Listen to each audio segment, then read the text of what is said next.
Hello and welcome back, friends. If you're new around here, I'm Big Gator. If you came looking for the sharpest tennis bets, you're right where you belong. Right now, we are covering the Grand Slam, the U.S. Open. We have made it to the final. So get into the comments. Let me see who you're going with. And keep your eyes peeled for my pinned comment so you can see who I'm going with as well, if you would like to take who I'm taking. If you guys do like the breakdowns of all these matches I cover, please give this video a like. It goes a super long way. Thank you for all that do. It means a bunch. And if you're feeling grateful or gracious or generous for anything, there's a link in the pinned comment if you'd like to donate. It's just there if you'd like to, not mandatory whatsoever. And there's also a link to my Discord if you'd like to join. It's a free Discord. We talk more tennis, other sports in there as well. It's free, so you can get yourself involved. I stream some of the matches as well. I'll probably be streaming the final tomorrow, so get yourself involved. But with that being said, what are we looking like for today? We took Alcaraz to win the set spread. He did it for us, and we got hooked by Jannik Sinner. I should have just went for the under 36.5, but shoulda, coulda, woulda. I didn't think that he was going to give up that many games to Felix, and he did. So, with that being the case, we move on to the final. We still have our future alive for Jannik. We shall see. We shall see. We shall see. We shall see. I'm holding on tight to that, but yeah, I'm holding on tight to this future. So we'll see how it goes. We'll see how it goes. I'm hoping that Jannik can pull through for us, but we'll get into it in just a second. All right. So without further ado, I may start labeling these videos as well. We are getting into Sinner versus Alcaraz, number 16. Sincaraz 16 is what I'd rather call this. What are we looking like for this match? Well, let's go into the stats, shall we? These fellows have played each other 15 times before. The last time they played was in Cincinnati. It went 5-0 Carlos Alcaraz, then a retirement from Jannik. We can assume that it was a bad health day for Jannik, but it looked like he was just getting a bit beat. He did have a virus. It took him a few days to get over it, but seeing that Alcaraz was pretty good, winning Cincinnati by default in that final. And the last time they played each other was a 4-setter in Wimbledon and a 5-setter in Paris, the best final we've seen in years. So, just looking at the hard court history between them, it is, let's see, Carlos 2022, Carlos 2023. Let me take that back. Carlos 2022 quarterfinals of the U.S. Open, 5-setter. Carlos Alcaraz semifinals, Indian Wells, 2023. Jannik Sinner, Miami, 3-setter, semifinals. Jannik Sinner, Beijing, 2023, semifinal. Carlos Alcaraz,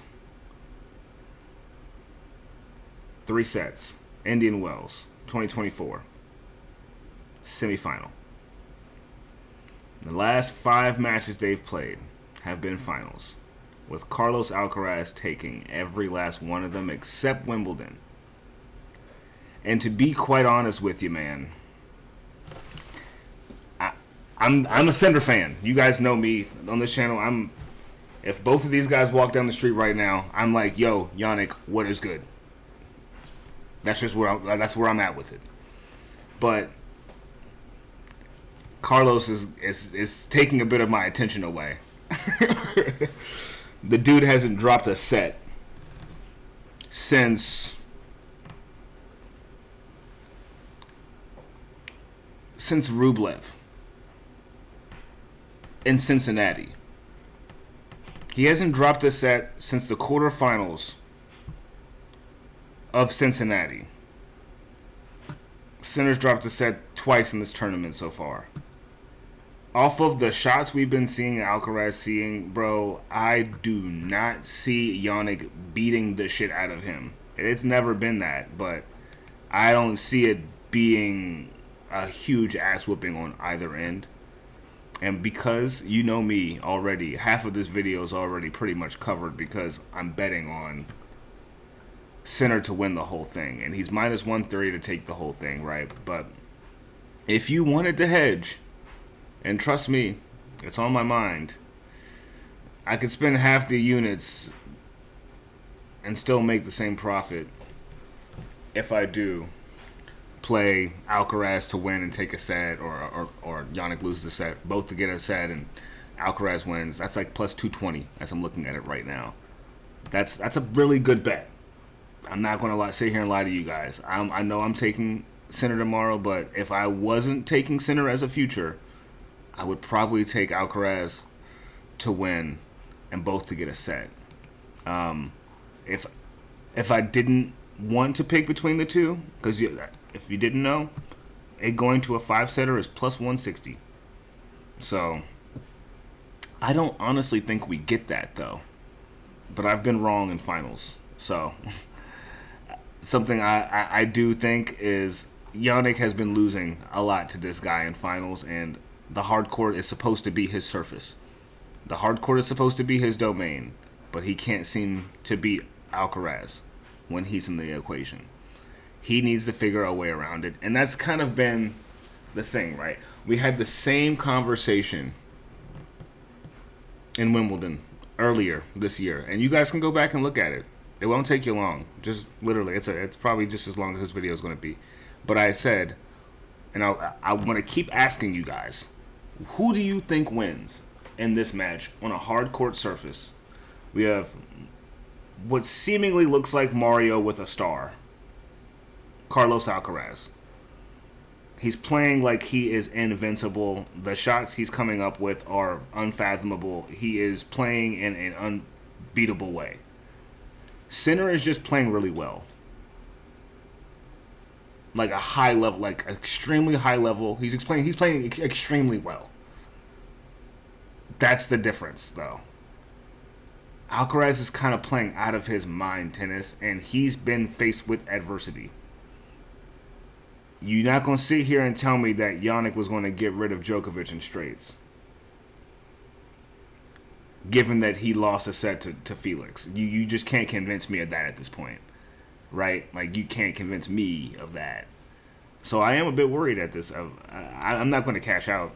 Never that. Might as well double down. But I'll tell you this. There's not a lot of spreads you can get that are plus money.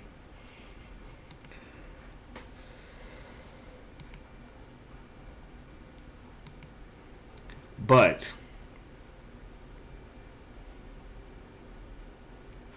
if you wanted to, I would take the Alcaraz plus. I'm sorry, take the Alcaraz minus 0.5. So he has to win more games, but he can still lose the match. So I can play this for myself, someone who has a future for Yannick to win.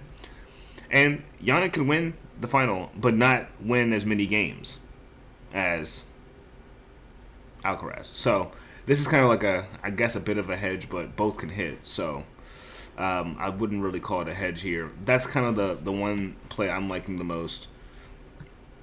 Alcaraz is what his total games is at 20. Yeah, no, because they can go to a 5-setter and they can lose. Either one can lose. So if you go under, that can still hit. But if it doesn't go over, that won't hit either. Over 3.5 sets, both to get a set is minus 260.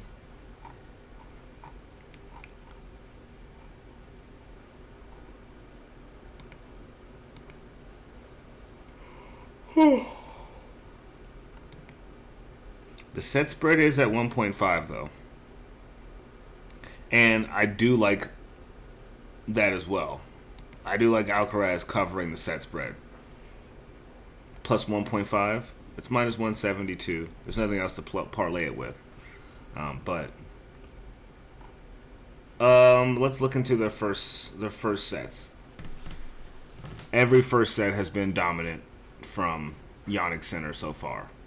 in the entire tournament, there's only been but 2 matches where he didn't have a 6-1 set. So, the 4 other matches he played, he finished the first set 6-1. It's probably not going to happen again. Safe to say. We haven't seen Alcaraz drop a set yet. So, just looking at their past histories, right? It's always gone over 9.5. And their last, let's see, every final they've played in since February of 2024 has gone over 10 games in the first set. So you can parlay that with the Alcaraz set spread if you would like. I personally don't hate that at all. It's plus 114. Keeps it competitive. Set 2, you can probably do the same thing, honestly. Over 9.5 for that as well.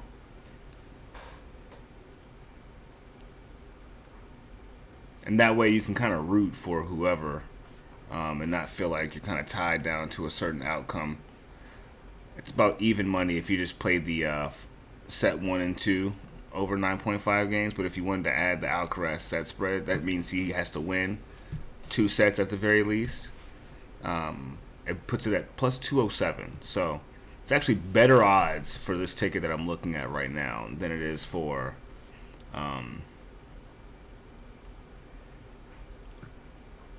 well, actually, let me see.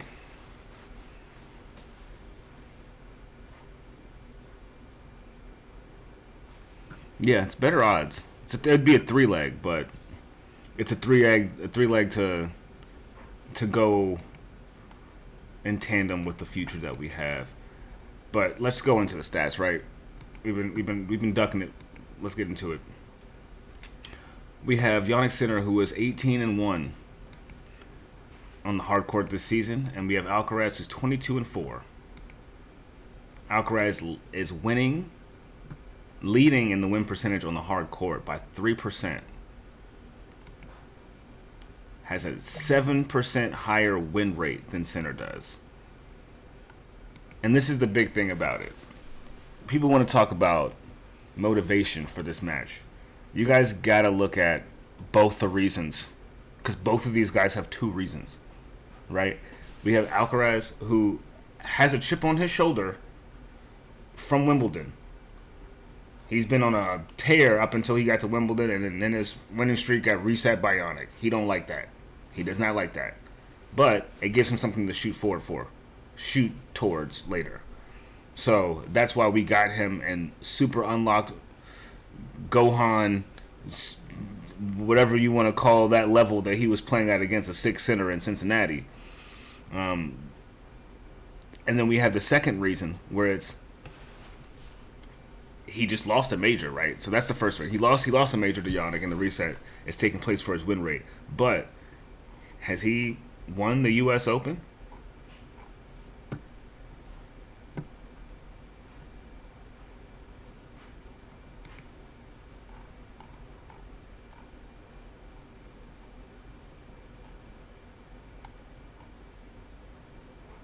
Not in 3 years. So someone that hasn't won the U.S. Open in 3 years. And it's Carlos Alcaraz. It's a bit crazy to see that, right? But it's the truth. And then we have Jannik, who we know won it last year. He had to go against Taylor Fritz. Made it so simple. Won in straight sets. Piece of cake. So, just seeing how, he did win in the final in Cincinnati last year.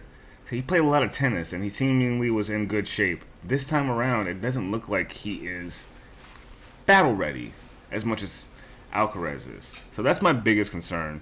But then going into the reasons for Jannik, right?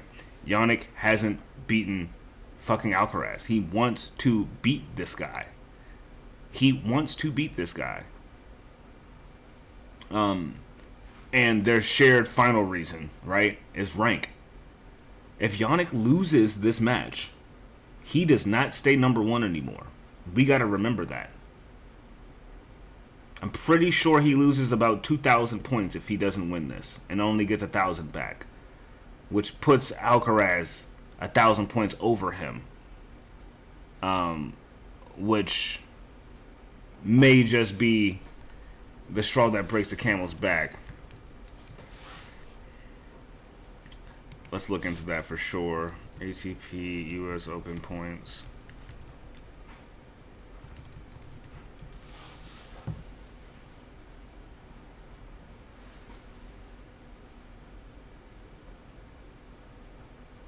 Yeah, so it's either 1,250 or 1,200 or 2,000.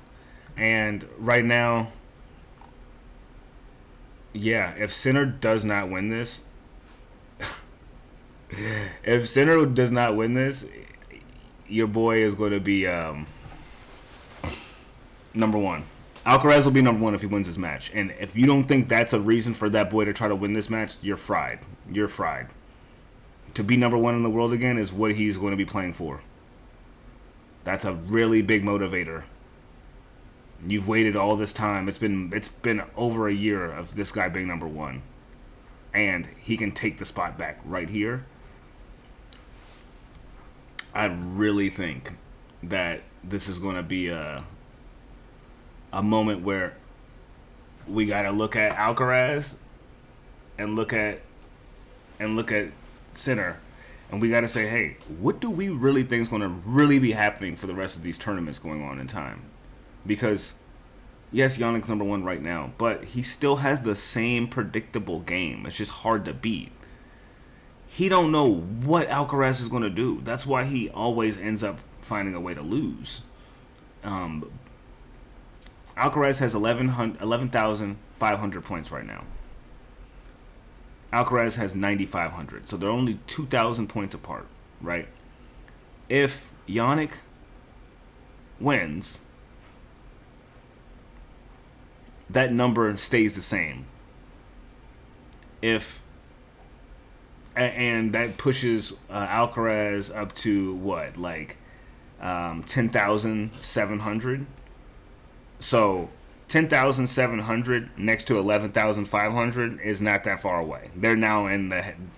Even if he loses, he's closer than he was before. He's way closer than he was before. Zverev is only at 6,000. No one is near these guys in the 10Ks as far as ATP points going. So, do you think Yannick has it in him to hold the title? I don't think so at this point in time. I hope so. That's where my future's going on, but I don't. And that was shame on me. The one time I took Alcaraz, right? The one time I took Alcaraz in Wimbledon, he loses. The one time I don't bet on Sinner, Sinner loses. So, you know what? If he loses this time around, fuck it. Maybe I'm the reason why he loses, and you guys can blame me. Everybody can hop in my comments and say, damn you, Gaeta. Why'd you have to make this future months in advance and then have to get Drake to add on to the situation? Trust me, I did not do that on purpose. I'm just trying to make the best choices for everybody, I promise. But it's looking a bit grim, if you're asking me.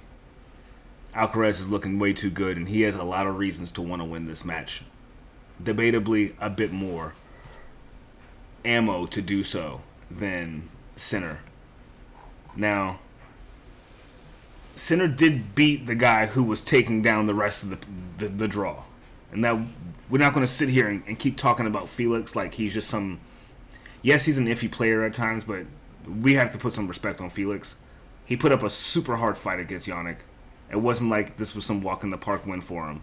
He deserved the win. He worked really hard to do so. Felix never gave up. That's very admirable. So, I know we talk a lot about Felix on this channel. Let's give Felix a little bit of a pat on his back. Let's pat him on the back and tell him good job, because he did do a great job. And with that being said, Yannick, he had to really fight in that match, where it was really him fighting his mirror self. Like, it was a bunch of super hard forehands going back and forth, super hard backhands going back and forth, strong serves back and forth. He was playing against the wall, and he was just beating the wall. This is not going to be that. This is not going to be that. Now, I'd be a sicko I'd really be a sicko if I told you guys to take the set spread, the one bet that hasn't been losing the entire tournament.